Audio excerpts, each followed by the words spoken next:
guess I started from the way beginning. I'm like, oh my God, I'm never working again.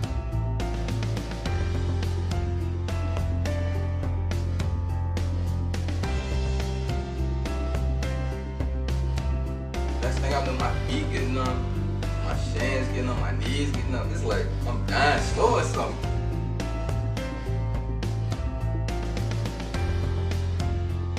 I just feel like I'm too cool to quit.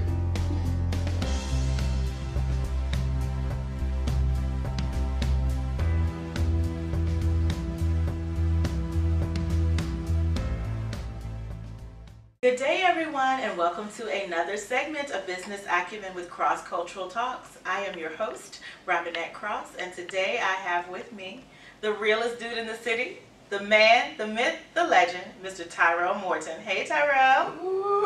What's up? That was a good intro, wasn't it? What's going on? I love it. I love it. I had to practice a lot in the car, guys. All right, so Tyrell, I wanted you to come on the show today for a lot of reasons. You have such a fan base that you've developed, such a story that you share with the world, and you have talked about it in bits and pieces. You talked about it through music, you talked about it through interview, a compilation video, in a movie, and so many different avenues, but I wanted you to be able to share your story in full with us today. So, alright. Yeah, you've overcome so many things, and people know you. Some people know you as your rap self. Some people know you as a videographer. Some people know you as the realest dude in the city, right? Yes, sir. But there is so many different components to who you are, and I want you to be able to put those together as a full presentation of who you are today. Alright. I guess I'll start from the way beginning. If you got any questions, just jump in, stop me, or be like, that's enough. Go right ahead. Alright, so I was born, and I ain't gonna say my age on camera. Y'all can think whatever y'all want to think. But when I was born, 2 brothers, 2 sisters. So that's 4 plus me. My mama had 5 kids. I know I talk about girls a lot.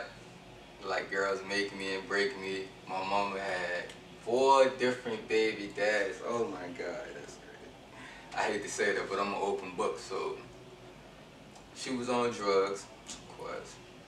She said she was going to the store one day. That's when we were like 3, 4, 5 years old. She was gone for 3 days. So I was like, ooh. So the neighbor found out.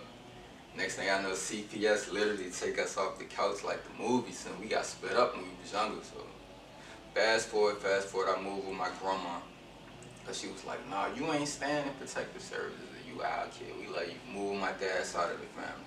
That's the positive side, because my mama's side did drug dealers, prostitutes, robbers and stuff. My dad's side, workers, like the workers. So I moved with the workers.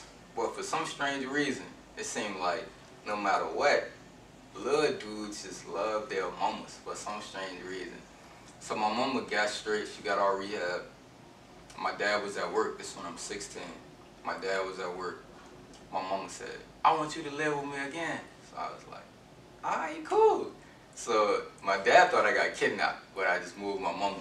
So he called me, where you at? I moved back with my mama. He broke down crying on the phone. You gonna regret that? I'm coming to get my key, blah, blah, blah. I was like, alright, cool, come and get it. So he came and got my key. My mama like, yeah, it's my son. I ain't know, I was in the middle of like a little feud. I'm just like, I love my mama. He said, you gonna regret this. I was like, alright, Dad. Yeah, I'm a hug, blah, blah, blah. When I came home from school one day, I called my mama smoking crack. I was like, oh my God. She broke my heart again. Oh my God. So I moved out. And ever since then, I just been all over the place, like literally all over the place. And I ended up going to prison when I was 19. So I was like, dang. My mom not even supporting me because she on drugs herself. And the whole time I was in prison, I'm gonna say this on camera, I had 9 girlfriends, literally, like 9 girlfriends. They was writing me, coming to visit me. I got pictures of all of them, so I'm gonna give you the pictures so you can see me. So I'm literally getting visits. I'm getting money sent to me all the time. And my dad's side of the family, they supported me my whole time in prison. So I was like, oh, this what I love at right here. My mom's side of the family, they living fast. It's like, that's just a trash cycle. So I was like, oh, I'm chilling with this side now. But it's like the other side kept calling me. Oh my God, it's like the working side boring to me. Like it ain't no spice to life or nothing. I don't know. So I was like, no, I'm too cool to go to prison again. So I stayed over the boring side. The next thing I know, I worked 20 jobs, literally trash man, Burger King, Hewlett Packard, Capital One, security guy. It's so many crazy jobs I worked. People would never know that, but so I'm like, I feel like a slave. I ain't doing no working. So I turned to an entrepreneur. I feel like if you sold drugs, you pretty much can sell anything. Just put your mind to it, be legal. So I rap. So I started selling mixtapes. Dude named Red Rum and J30 was selling me mixtapes. But one time they was feeling good. They sold me my mixtape with the clear sleeve for $200 for 500 copies. So I was like, it's a $300 prop. I can sell these for $1 a piece.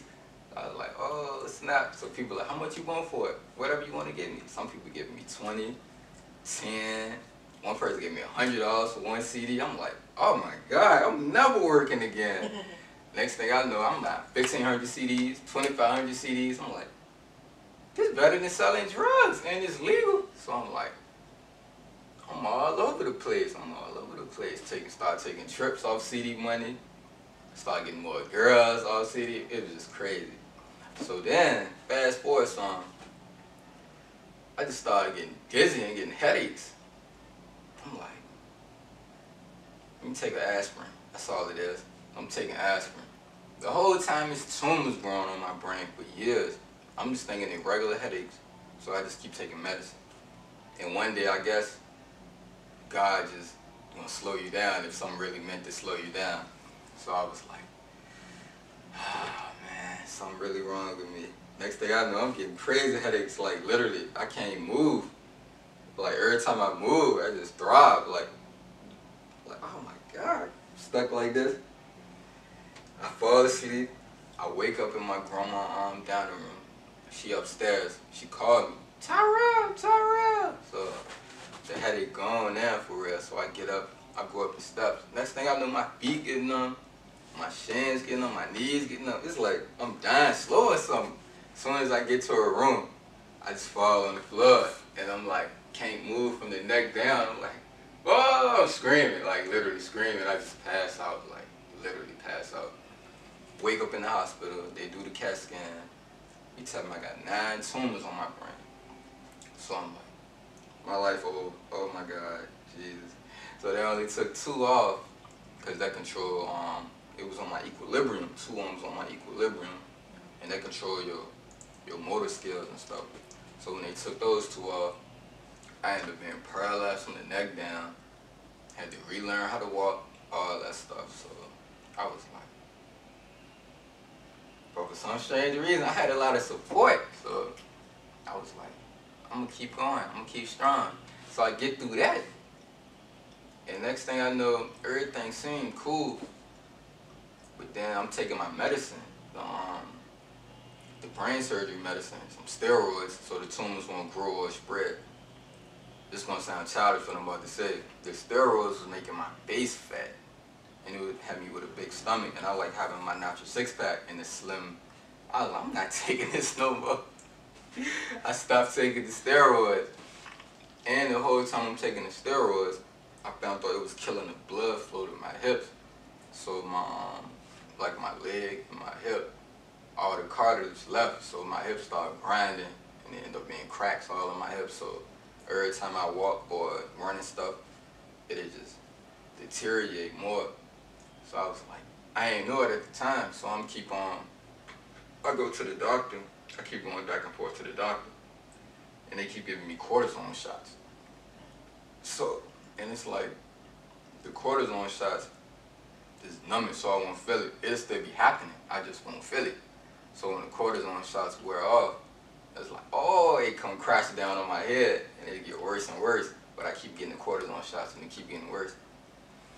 And next thing I know, My dad taking me to Arby's. I get something to eat.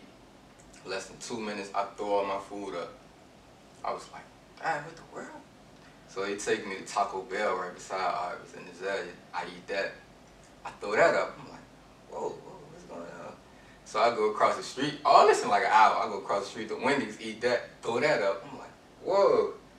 I'm like, I must need some real food. Let me get some steak and potatoes. With a Ruby Tuesdays, this going on 2 hours now.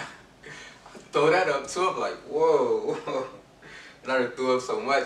I'm weak now. I'm dehydrated. So I'm like, man, just take me to the hospital. Man, I feel weak. He take me to the hospital. They do another CAT scan and found out one of the remaining tumors like spread to a spot that every time I eat, I throw my food up. I was like, God just playing with me. He just killing me. I must be still paying for my sins from the old life or something. So they do surgery, take that off. I'd have been paralyzed again from the waist, from the neck down again. Had to learn how to do everything again. I'm like, I'm about to give up, man. It's crazy. Then my family was like, no, we need you, this, that, the third, blah, blah, blah. But I was supposed to go to Mexico, so I was like, I ain't gonna get brain surgery. I'm gonna just go. I'll just die in Mexico, go out with a bang, like parachuting or something.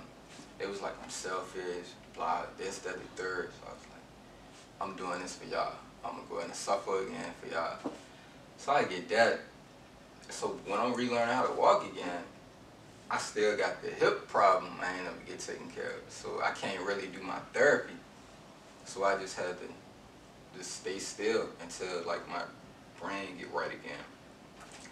So I learned a bunch of stuff. When you stand still for like 2 and 3, 4 days, just like in the same spot, it's like your blood do something, like everything's settled. And then when you get up, it just like,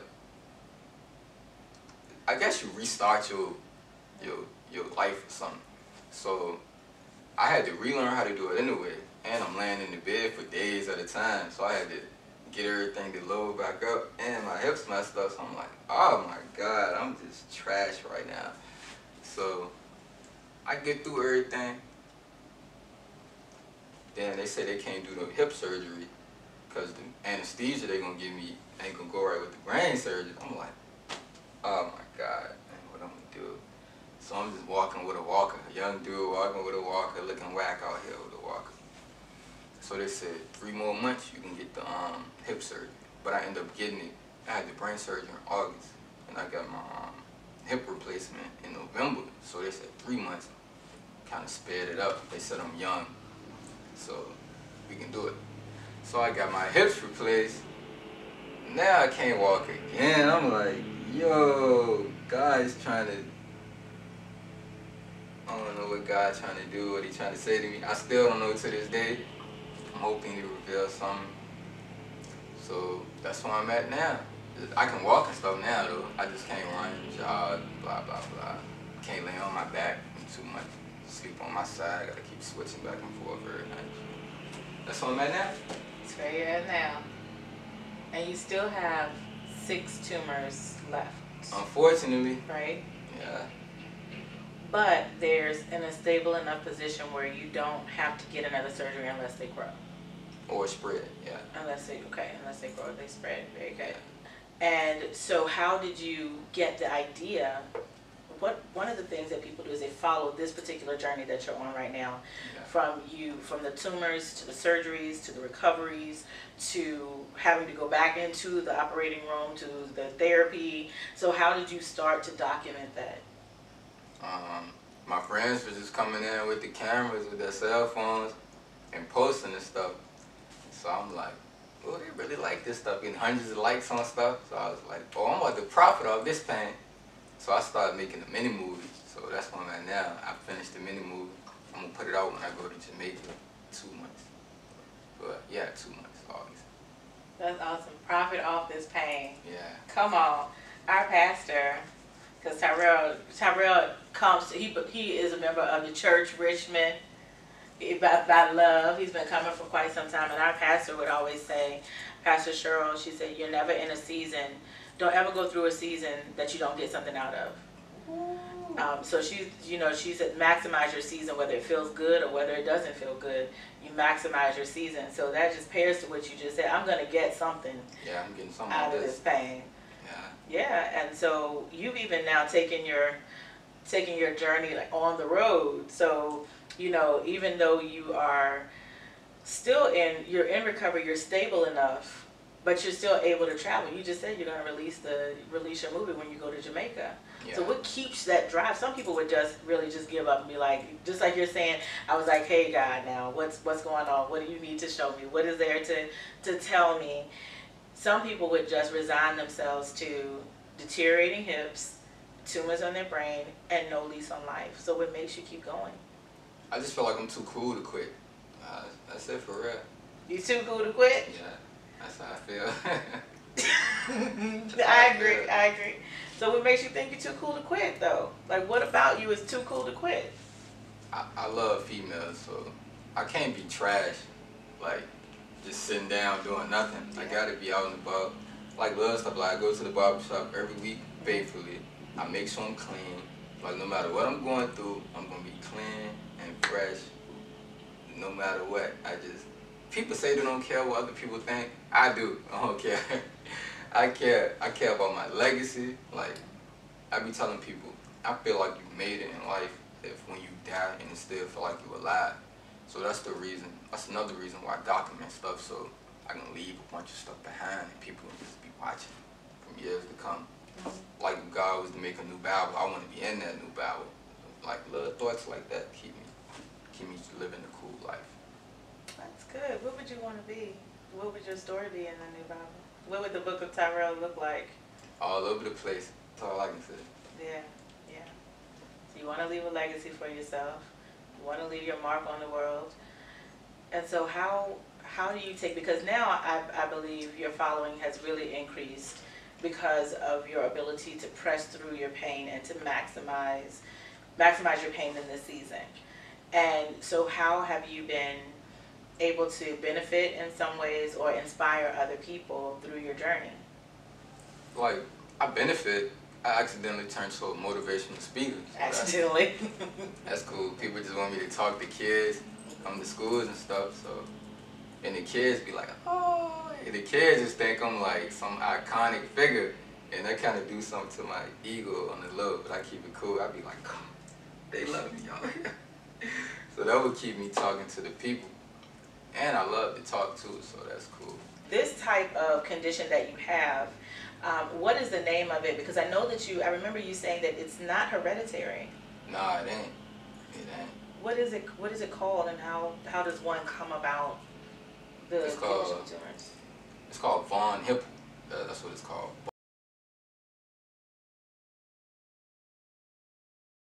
Von Hippel. I ain't never heard that until I had it. And I found out I got anhydrosis. That's like you can't sweat. It's like your body overheat, and it's like you just might pass out.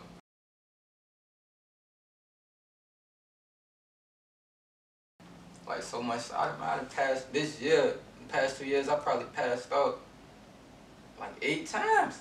Something like literally, your heartbeat speed up, you get dizzy, and then I be like, don't pass out, and I'm out. That's the last thing I remember. I'm like, wake up in between the sink and the toilet, scraped up arm. I'm like, yo, I'm glad I ain't like knock my teeth out then. But it's called Von Hippel though. And it causes you to, and then you can't sweat either. Nah, not like regular people. It'd be like a little light sweat, and it's like your head be about to explode. So I just gotta take it easy. That's why every time I travel, like be like little stuff you can pay attention to. Every time I travel, I go somewhere tropical, so I can be where the water at. Like I'm not going nowhere that's not a cool beach around. Yeah, so that you can stay cool. Yeah. Yeah. And what keeps you traveling? Because, like I said, people could just resign themselves to just their everyday lives, or they could resign themselves to the bed. What makes you want to travel? I love to meet new people. I feel like the more you travel, the wiser you'll be, because you meet people from all over, and you be hearing people's stories. And everywhere I go, I learn something new. So I'd be like, I'm gonna keep it moving. And I feel like I made a music CD called Pieces of My Soul. I just want to like leave a piece of myself everywhere I go. Like hopefully you can understand this. I feel like this is how I feel. I don't have no suicidal thoughts. I'm too cool to kill myself. But I feel like the more I like picture Jesus walking through the street. He walking through the town. It's like every block he go to, it's like two people come from this block, he go to the other block, 2 more people come, 3 people come. It's like the further I walk, the sweeter my network be. Like it just gets sweeter and sweeter and sweeter. But I also feel like the more I go through life, I'm like fading away, like I'm dissolving and I feel like by the time all of me dissolve, my story gonna be so sweet. It's gonna be like I'm still here. Yeah, and that's where you get the legacy component. Yeah. What you want to leave. Yes, sir. To leave you everywhere. So you have to be everywhere. Everywhere. Yeah, everywhere. And then the places where you physically can't go because of your need to be around fresh water, then social media can take you there. Yeah, or television can take you there. You know, there are places where your reach can be that you may not physically be able to be. Mm-hmm. Yeah, that's very good. I understand what you're saying. Cool. Yeah, you are way too cool to kill yourself. I don't really see that at all. So what would you say then to people who have resigned themselves to whatever the condition or the circumstance is? Physically, mentally, intellectually, what would you say to them? I just tell them to stop being trash. Like, it could be worse. That's how I look at it. Like, it could be worse. I'm talking about, since I'm 11, I done had the water cut off when I was younger.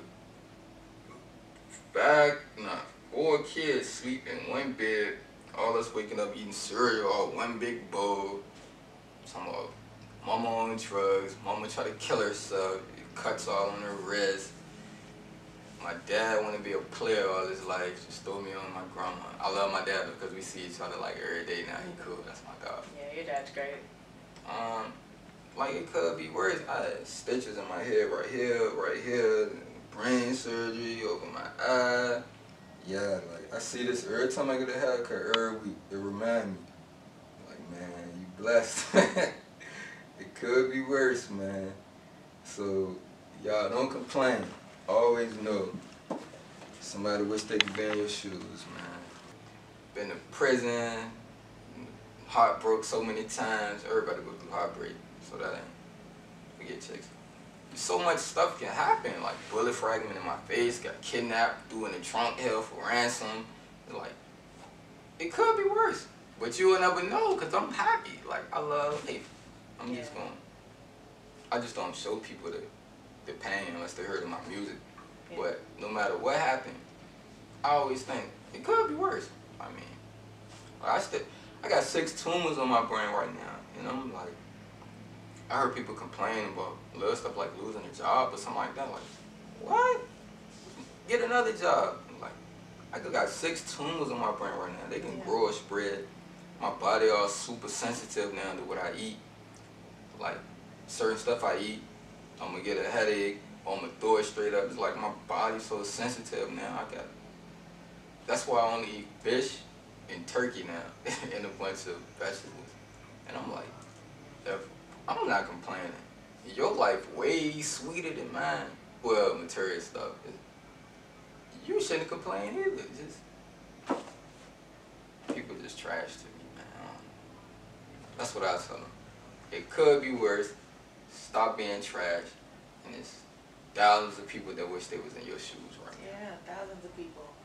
Like I went to the Dominican Republic. Mm-hmm. I literally went in this family house. I had to do like this. Mm-hmm. The house was made out of dirt. Mm-hmm. Literally, I was like, what? Like, and these people laughing, joking, and playing. Mm-hmm. I'm talking about no running water, nothing. I'm like, when I come back home, I'm like, if any of my friends complain about anything small, I'm gonna cut them off. Like, they got food in their fridge, clothes in the closet, AC, all that. I'm like, after I see something with my eyes, and I know it's possible, like I know it's real, So you can't tell me it's fake because I done seen it. So if I heard people complain, I'm like, oh, you know, you out my life. I don't need that energy around me. Yeah. Yeah, that's good. That's good. And that's a benefit for your growth. Yeah. As you're traveling, you know, you are blessing people by sharing your story, but you're also learning about what other people are going through too. And yeah, all too often, because we live in, you know, a quote unquote first world country, and unfortunately because of the way that our country is fashioned, then we forget that there are people who are living in very dire situations, and they don't even know what a social services is, let alone, you know, they are just in these situations, and there's nobody to come and take them to a safer location. There's nobody to come and give them good running water. They're living with bacteria growing inside of their body because they don't have clean water to drink. This is just very, very serious stuff. Everybody need money, but it come and go. I gave this family over there $10, $1 bills, $10. They was like crying, like boo-hoo crying, like the dirty kids. They cool kids, but like dirty kids hugging my legs, getting my clothes dirty. They was like happy. I'm like, $10? Going like this over $10. There's people at home. I'll be like, yo, y'all get on my nerves. Yeah. It's crazy. I can definitely relate. Yes, I can. All the time. And so when you're thinking about that, because you said that even before the first incident with your tumors happened, you decided, okay, I'm just gonna be an entrepreneur. I had 20 jobs in like 3 years. This is too much. How do you sustain yourself as an entrepreneur, even in the midst of your condition? I was getting a check from YouTube every month from posting stuff. That's so cool. Really? Yeah. That's awesome. Until 4 months ago, it stopped though, because they like changed the policies. Because I don't be in the strip club and stuff no more, so I got like less content now. And it's like, it gotta be family friendly. So if like the whole family, kids, grandma, all of them can't watch it, can't get paid from it. So I gotta like post family friendly stuff. That's what this medical situation come into play. People like this stuff, so. But it's slower than like the other stuff I was posting, like girls dancing and all that stuff. I'm a photographer, a videographer too. Like I shoot music videos. I don't want to shoot no rappers videos, so no rappers hit me up. So do the photo shoots and I do the videos. And when I travel, I be meeting girls everywhere I go, and the girls like the camera. So people be thinking you gotta be rich to travel, like 2 pair of shoes, a plane ticket, but people don't be thinking like that. And I done stayed in hostels off the chain. I love hostels. And I might not even pay for my food when I be out, because I get somebody a photo shoot, they'll like pay for dinner. It's like I mastered the barter system. Like I love the barter system. And I just be meeting associates and friends everywhere I go. It's like I look out for them, they look out for me, and that's it for real. You, I notice, are also building your close network of people through some of the other titans who were on our show. Ben from Ben Creative, Carlos, who is also the Line Dance Prince and DJ Worldwide. You all are a strong network together, and you are able to. You're doing all of the videos for their pieces. Yeah, they my dog. Yeah, and you do the full compilation. You don't just record, but you record and you post the snippets on social media, but then you put together whole commercials for them too, right? Yeah, it's like, I guess it's like one hand wash the other. It's like we save each other so much money, it's crazy. Like if they was to go do another video, dude, they be like hundreds of dollars, $300, $500, and I'd be looking out. I'd be like, just give me what y'all want to give me, or you might not even pay sometimes, or we just go out to eat, I treat, he treat, we just rotate it, and we actually friends too, so yeah, that's what helped it out too, we friends too. I be telling people, ain't no wrong with having a lot of friends, but I feel like everybody should bring something to the table, unless they can't, like something is really stopping them, and you really love them, and you just keeping them above water. But if they like this, coming to the table eating and not bringing them, like, kick them off the curb. And I be telling people, you have 1,000 Facebook friends, laugh, joke, and play with. And if I was to have 100 Facebook friends that laugh, joke, and play with me, but they support me too, and they like spend money, it's like, I'm winning. It's like, you got all that, and they won't even spend no dollar with you. And I got these 100 people, they like support me, they care about me, they check on me. It's like, it's all about your network, man. You're telling people, just pay attention to the signs. Like, people, I feel like you shouldn't have to ask for support for real.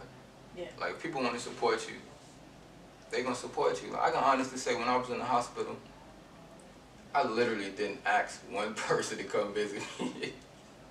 That was crazy. And they said I broke the hospital record. Like, they thought I was like a little famous dude. I was like, people care about me. I don't know if they thought I was gonna die or trying to hurt me, see me before I die. I don't know what. It was coming to visit me, like, bringing me food, and it's like, we cool. Like, if they need something, I got them. Like, if you need me to take pictures, it's free. Like, I got you. Like, little stuff like that. Just gotta capitalize off your network. Yeah. Yeah. You gotta have. I love that. Bring something to the table. Please bring something to the table. No matter if it's big or small, just make it seem like you care about your other mates, I guess. Yeah, that's really what it is. And don't nobody want to feel used. And I learned from Will Smith, it's like, your life become blessed by blessing other people. And I give so much, it's crazy. I ain't even rich, but I give a lot. And I'm just like, I'm hooked on giving to the homeless. Even if they being fake homeless, I know what I'm doing it for. That's it. Like, and I just give. My friends need money. Here you go. My friends need something. Here you go. I can't even drive. I'm so dependable. People will call me for a ride. That's crazy. And I can't even drive. I don't even got a car. I can't even drive. I get people the way they need to be sometimes. And it's like, just bless people. I think being dependable take you be dependable, people gonna love you. Yeah. For real. Like you was talking about Marlon. Somebody said, man will let you down every time. And I can honestly say Marlon never let me down. Like, never. Like, he kept his word to the max with everything. Even with the time, I'm gonna be here this time. I always come early, never was late. Like, little stuff like that. It's like, just pay attention to the signs, man. You can tell when somebody really care about you. Yeah. But I know you care about me. That's sweet. You know I do. Yes. David's always a support. David really, oh my goodness. There's nothing that you put out that David doesn't watch. David behind the camera. I know, David behind the camera. Hey, babe. Nobody saw that, but he did one of these. Yeah. So, also, one of the things that you do with your social media platform is that, you post things that make people think. You got to. And they can cause quite a stir. I know it's only, I honestly feel like only guilty people hate to be judged. I feel like that. That only guilty people what? Hate to be judged. Oh, well, that you invite, all comers. I'd be like, judge me. I don't care what you say about me. And can't nothing nobody say hurt me. If the shoe even fit me, I'd be like, that's interesting. You do say that. You'll say, oh, I see what you're talking about. I see where you're coming from on that. Yeah. Ain't no reason to get mad. That's true. They weak, that's all. Lord, it's so hard for me to keep my composure in this interview. It's great. It's great. Sometimes you post some of the most gnarly things, and then the reactions that will come, like you said, you have, off camera, you said, you have people who will like it. You'll have people who just will keep scrolling. But then you'll have those people who will be reactionary, especially, the things that really get people going, when you caption when somebody has a typo. And then you repost the typo. and then you bring all your attention to like arrows to the typo. I do it to be funny now. Yeah. First I was just helping people, but now I see it's so funny now. I'm gonna keep doing that. It's never gonna stop. Gosh, I get people hot in the neck. Some people will say, "Oh, I was just, that was just a typo and I fixed it." Other people will be like, "What you think you're doing?" Cuss me smooth out. Yes, they do. Yes, they do. Yes, they do. Yes, they do. Yes, they do. I must say, I do follow those threads. Indeed. But then you post things like you said just to make people think. They gotta think. Gotta think. You gotta think. And I like what you said to me in the car. We were on our way here. When I said you post some of the most controversial things, and you said give me an example, and I said I can't right now, but I'll screenshot it to you. And you said, okay, screenshot it to me, and when I explain it to you, I promise you'll have a better understanding. And I think that is something that is beneficial, because trust me, I do intend to I'm gonna screenshot the next ridiculous thing I think you post. Yep.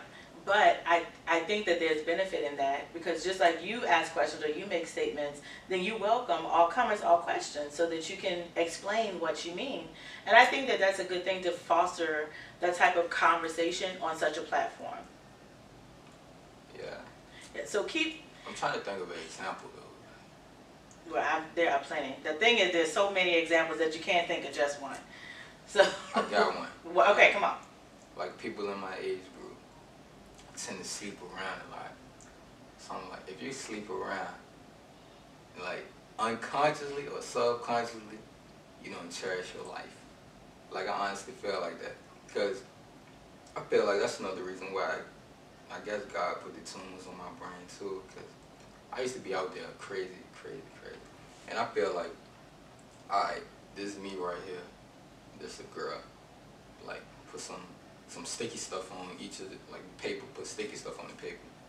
I feel like each time you sleep with somebody and y'all don't like love each other, like you do like this, and it's like some of you over here, it's like pieces of this is on this and pieces of that on that.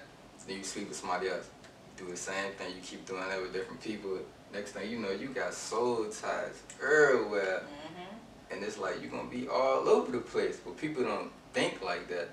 They be like, I'm grown, I can do what I want with my body. I'm like, you still spreading crazy soul ties for real. And I was like, if you do that, if you sleep around, you don't love yourself. I love myself, I can do what I want to do. And I explained it to them. It's like they see what I'm saying, but they don't want to be held accountable. Yeah, people don't like being held accountable. Yeah, that's true. Yeah. People, especially if it's public, if it's a public platform. Yeah, that's one thing I learned. Yes. I ain't gonna say I be picking on people, but that's one thing in life that people hate, like more than anything. They hate to be embarrassed. Yeah, like, it's hard. But I think you're still weak though. If you be embarrassed and get mad, cuss, want to fight off of some letter somebody typed on Facebook, I'm like, what? And it's so crazy to me. And in the grand scheme of things, considering all that you're dealing with or all that you've overcome, that really is something quite small, right? Yeah. But it's enough to make certain people get really hot in the neck about it. And so why don't you sit back a little bit so people can see your shirt. Oh. For those of you who follow Tyrell, are Facebook friends with him, you know what this means.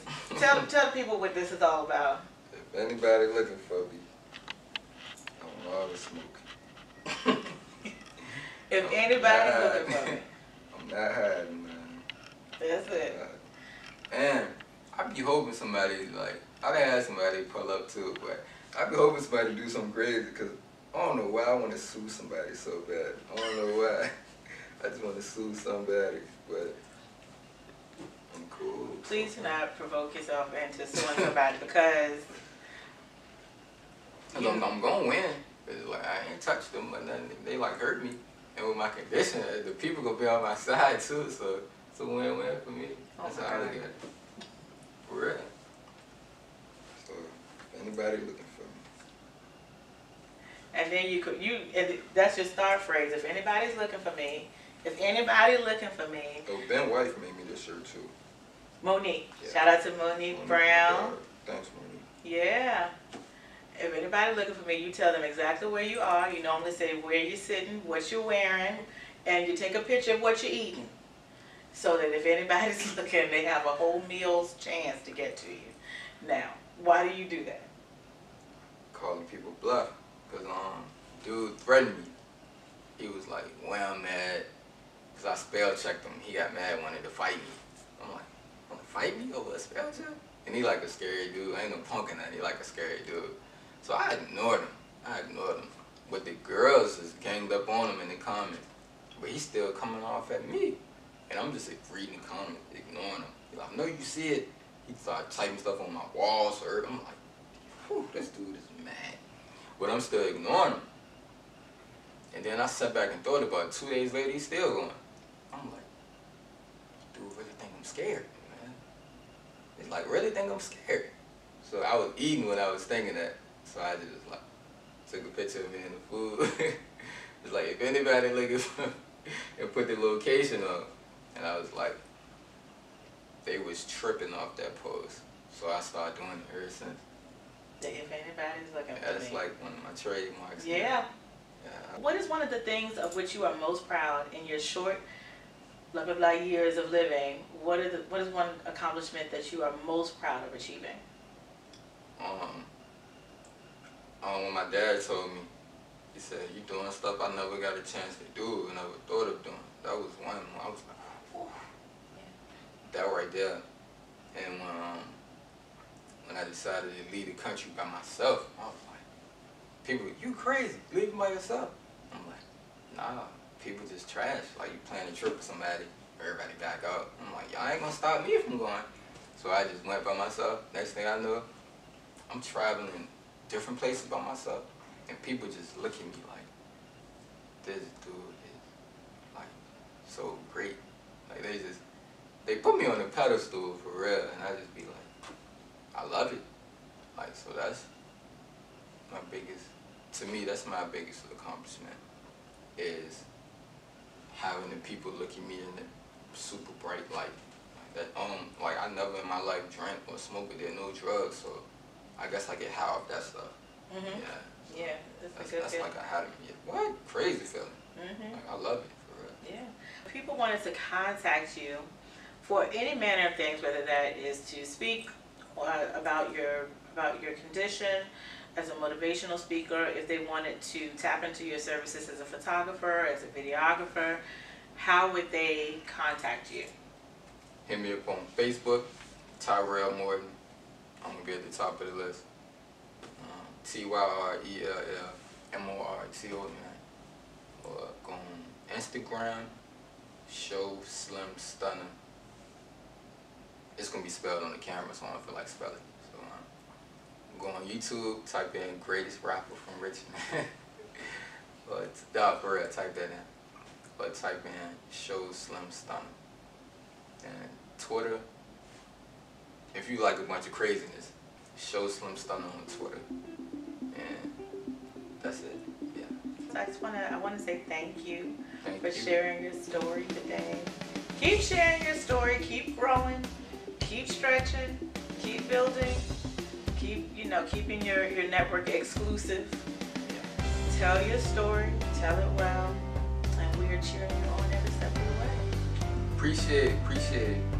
Of course. So guys, thank you again for tuning in to this segment of Business Acumen with Cross Cultural Talks. I will see you same time, same place, Saturday at 8 o'clock a.m. Eastern Standard Time. Go